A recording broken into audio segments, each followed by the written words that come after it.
आज पूरे भारत का सीबीएसई का रिजल्ट आया है और 10वीं और 12वीं की बोर्ड परीक्षाओं के रिजल्ट पूरे भारत में घोषित हुए हैं। आज ही एमपी बोर्ड के भी रिजल्ट आए हैं। सीबीएसई जो कि पूरे भारतवर्ष में एग्जाम होती है, उसमें पूरे भारतवर्ष के बच्चे भाग लेते हैं और परीक्षाओं के परिणाम से अपना जीवन बनाना तय करते हैं। आगर मालवा का एक होनहार बालक जिसने यहाँ के एक विद्यालय में पढ़ते हुए शानदार पढ़ाई करने के बाद सीबीएसई की 10वीं की परीक्षा में 99% अंक हासिल किए हैं। आज हमारे साथ जो 99% अंक हासिल करने वाला होनहार युवा है वो हमारे साथ है। हम उससे बात करते हैं। क्या नाम है आपका? मेरा नाम महत्व आचार्य है। महत्व बताइए, 99% अंक हासिल किए, कैसा लग रहा है? किस तरह की खुशी हो रही है?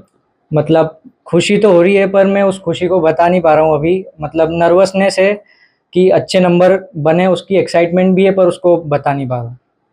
किस तरह की तैयारी की आपने? 99% हासिल किए अंक बहुत बड़ी बात होती है। किस तरह की तैयारी आपकी साल भर रही? कैसे आपने पहले से तैयारी की थी? हर एग्ज़ाम की जो होती है वो होती है कंसिस्टेंसी। रोज़ पढ़ना है, कम पढ़ो पर पढ़ना रोज़ है। अगर वो स्ट्रीक टूट जाती है तो अपना पढ़ाई में मन भी कम लगता है। तो डिसिप्लिन से रोज़ पढ़ना ही मेरे रिज़ल्ट का मेन जो है कारण रहा। कैसे पढ़ाई करते थे? कितनी पढ़ाई करते थे? ऐसा कुछ फिक्स नहीं था, रोज़ के टारगेट्स थे, उन टारगेट्स को अचीव कर लिया तो कभी जल्दी हो जाते थे। और एग्ज़ाम टाइम्स में क्योंकि पूरा सिलेबस जो है वो रिवाइज़ करना होता था, तो कभी-कभी रात में देर रात तक 1-2 बजे तक भी पढ़ा हूँ। अच्छा, ये जो पढ़ाई आप करते थे तो क्या कोई प्राइवेट आप ऐसे कोचिंग की है आपने, या किस तरह की तैयारी की? स्कूल में क्या पढ़ाने वाले शिक्षक किस तरह से आपको पढ़ाते थे? नहीं, स्कूल के टीचर्स जो थे उनका बहुत बड़ा रोल रहा है, क्योंकि वो जो पढ़ाते थे उसी से ही रिज़ल्ट आया है। मैं जो स्कूल में पढ़ाते थे वही घर आके रिवाइज़ करता था, और बस उसी को रिवाइज़ करना, और स्कूल में सब पढ़ाया ही जाता था। स्कूल कैसे जाते थे आप? क्या कोई स्ट्रगल है आपके पीछे? स्ट्रगल तो है, मतलब स्कूल जाने के लिए कोई ऐसा व्हीकल है नहीं, तो मैं साइकिल से स्कूल जाता था। और किस तरह से वहाँ स्कूल में आपको सुविधाएँ मिली, या अपन कहें कि स्कूल में क्या आपका उद्देश्य था? किस तरह से पढ़ाई करते थे? क्या कोई वहाँ जो एक्टिविटी होती थी उसमें बढ़-चढ़ कर आप खुद आगे हिस्सा लेते थे? या आपके अंदर ऐसी जिज्ञासाएँ रहती थी कि मैं ज़्यादा से ज़्यादा पढ़ाई करूँ, ज़्यादा से ज़्यादा जो टीचर पढ़ा रहे हैं उनको अटेंड करूँ? किस तरह की आपकी योजनाएँ रहती थी? स्कूल्स में जो एक्टिविटीज़ होती थी वो अपना माइंड फ्रेश करने के लिए बहुत इम्पोर्टेंट थी। तो अगर स्कूल की एक्टिविटीज़ में पार्ट लिया तो उससे माइंड फ्रेश हुआ, और उस फ्रेश माइंड से जो भी चीज़ पढ़ी वो ज़्यादा दिन तक याद रहती थी और रिवाइज़ करने में भी आसानी होती थी। परीक्षा के दौरान कुछ विशेष तैयारियाँ की थी? जो पूरे साल पढ़ा, क्योंकि सिलेबस एज़ कम्पेयर टू बड़ी क्लासेस कम ही था, तो शुरुआत में ही मैंने करीबन ख़त्म कर दिया था सिलेबस। तो आखिरी के महीनों में रिवीजन ही था, तो एग्ज़ाम टाइम पे ऐसा कुछ हुआ नहीं। बस फर्स्ट पेपर में थोड़ी नर्वसनेस रहती है, फिर बाद में जो है पेपर अच्छे गए। शुरू से ही सीबीएसई में पढ़ते हैं आप? नहीं, मैंने 7th क्लास से स्कूल जॉइन किया, और 7th से अब तक मैं सीबीएसई स्कूल में पढ़ा हूँ। उसके पहले कहाँ पढ़ाई करते थे? उसके पहले कौन से शिक्षा आपका? माध्यमिक शिक्षा था या एमपी बोर्ड था एमपी पहले। बोर्ड था? हाँ, 6th तक एमपी बोर्ड में पढ़ा हूँ, वो भी इंग्लिश मीडियम था। और फिर 7 से तो सीबीएसई। एमपी बोर्ड से फिर सीबीएसई। सीबीएसई थोड़ा सा कठिन होता है, तो कुछ कठिनाई आई आपको आगे पढ़ने में? नहीं, मतलब सीबीएसई का सिलेबस और एक्साइटमेंट से पढ़ने में मज़ा आया, क्योंकि जो सिलेबस है वो कॉम्पिटेंसी बेस्ड है। अब तो जो भी सवाल आते हैं वो कोई भी स्ट्रेट फॉरवर्ड सवाल आपसे पूछते नहीं है, घुमा फिरा के पूछते हैं, तो वो रीजनिंग लगाने में मज़ा आता था। तो देखिए, अपने बेटे की जो उपलब्धि है उससे माँ भी बहुत खुश है, चूंकि माँ का यह इकलौता बेटा है और उनके आने वाले भविष्य को तय करने के लिए सारी जो उम्मीदें हैं इसी बेटे से। तो इनकी माताजी भी हमारे साथ है। माताजी बताइए, आपके कितने बच्चे हैं और ये जो आज इसने इतना अंक हासिल किया, कैसा लग रहा है आपको?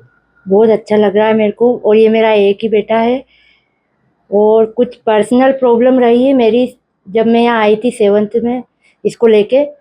पर उसके बाद से ही मेरे आगे से आगे मेरी मदद भी मिली मेरे को, और मेरे बच्चे के लिए भी मदद मिली मेरे को। तो आज मैं उस मुकाम पे इसको ला पाई। तो अभी आपके घर की कोई स्थिति कैसे है? कैसे पढ़ा रही हैं इन बच्चों को आप? मैं प्राइवेट जॉब करती हूँ, प्राइवेट स्कूल में, और सर इसमें किराए के मकान में रहती हूँ।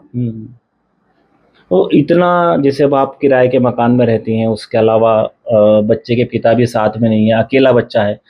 इसने जो इतनी मेहनत करके ये हासिल किया है मुकाम, कितना गर्व लग रहा है आपको बच्चे को? बहुत गर्व लग रहा है मेरे को, क्योंकि उसने जितनी मेहनत की थी उतने ही वो अंक लाया है। दिन रात उसने पढ़ाई की, जो भी उसका टाइम टेबल उसने बनाया था वो पूरा उसको गोल करता था, पूरा ख़त्म करके ही सोता था वो, चाहे वो 2 बजे हो या 3 बजे। इसको देख के लगता था इतना अंक हासिल हाँ, करेगा? पूरा लगता था।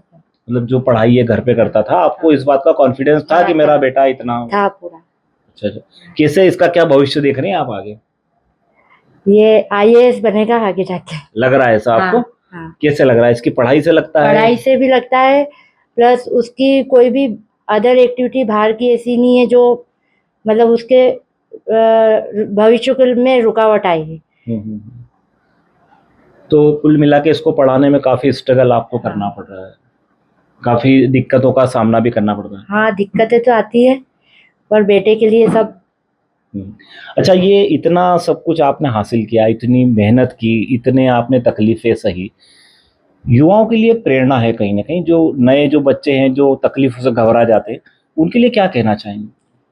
मैं तो ये कहना चाहूँगा कि इन तकलीफ़ों ने ही मतलब इन तकलीफ़ों का ही रिज़ल्ट है, क्योंकि अगर ये स्ट्रगल में नहीं देखता तो मेरे में ये जुनून नहीं आता कि मैं पढ़ूँ, कुछ करूँ मम्मी के लिए। तो बस अपने मम्मी-पापा के लिए कुछ करने के लिए ही अपने मम्मी-पापा का स्ट्रगल देख के कुछ करने का मोटिवेशन मुझे मिला। तो ऐसा लग रहा है कि जो करना है माता पिता के लिए करना है। हाँ। नए लोगों को क्या आप देना चाहते हैं संदेश, जो युवा हैं, जो 10th में है, 11th में है या 9th में, इनको किस तरह से पढ़ाई करने के बारे में आप बताएंगे? कैसे वो पढ़ाई करने की योजनाएं बनाएं? सबकी अपनी-अपनी योजना होती है, अपना-अपना प्लान होता है। कुछ जो है लंबी सीटिंग्स लगा सकते हैं बैठने की, लगातार 3-4 घंटे या 5-6 घंटे बैठ सकते हैं, और कुछ को जो है प्रॉब्लम होती है, तो अपने हिसाब से रोज़ के जितनी देर आप बैठ सको उतनी देर का ही टारगेट बनाओ, ताकि अगर आप at the end of the day अगर आप उस टारगेट को अचीव कर पाते हो तो आपको एक कॉन्फिडेंस मिलता है कि मैंने आज का टारगेट अचीव किया, अब कल कुछ नया करेंगे। तो बस टारगेट इतना बनाओ कि हो जाए, अगर ज़्यादा बनाएँगे तो वो होगा नहीं, डिमोटिवेशन होगा। तो देखिए, सबसे बड़ी बात यही इन्होंने बताई कि एक योजना बनाना पड़ती है, टारगेट बनाना पड़ता है कि हमें किस तरह से पढ़ाई करना है, किस तरह से तैयारी करना है। और तैयारी करने के लिए केवल परीक्षा के समय पर तैयारी करना ही जरूरी नहीं है, बल्कि पूरे वर्ष एक टारगेट निर्धारित करना पड़ता है और उसके हिसाब से पढ़ाई करना पड़ती है। इस छोटे से कमरे से निकलकर आज 99% बनाने वाला यह होनहार युवा कहीं न कहीं आने वाली पीढ़ियों के लिए प्रेरणा स्रोत है। प्रमोद कारपेंटर, आगरमालवा, एमपी तक।